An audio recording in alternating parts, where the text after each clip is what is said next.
गरजेचे आहे ते म्हणून आहे की जर ठाकरेचे महापौर झाला तर मुंबई पाकिस्तान काय सांगतात? खरं म्हणजे याच्यावर प्रतिक्रिया देणं सारखं वाक्य नाही आहे.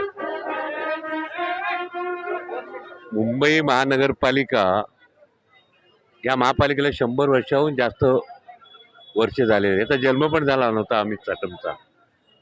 ह्या मुंबई महानगरपालिका ही महाराष्ट्राची राजधानी आहे आणि एक आर्थिक शहर आहे महाराष्ट्राचं, जगाचं आर्थिक शहर आहे. आणि ह्या शहराबद्दल असं बोलणं म्हणजे या मुंबईचा अपमान करणं. या शहरामध्ये 1.5 कोटीच्या वरती जनता रोजीरोटी कमवते. या शहरामध्ये कोण उपाशी झोपत नाही. या शहराचं फार मोठा इतिहास आहे, तो अमित साटमला माहीत नाही. त्याने या शहराच्या वाढत्या लोकसंख्येवरती बोलावं, कमी पाणी पुरवठ्यावरती बोलावं, अनेक सुविधांवरती बोलावं.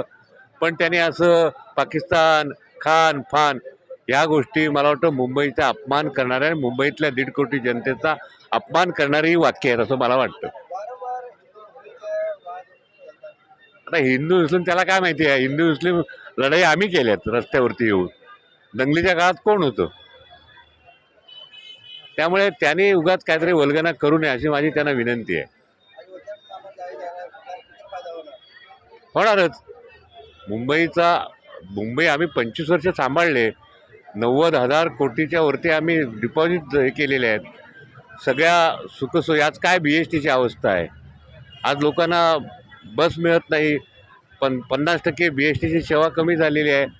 पाणी आहे परंतु पाणी या लोकांना देता येत नाही आहे.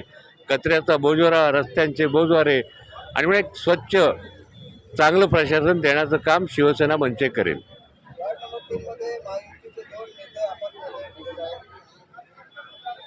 आमची आहे ना रोशनी. वार्ड नंबर 3 मध्ये रोशनी चमकेल.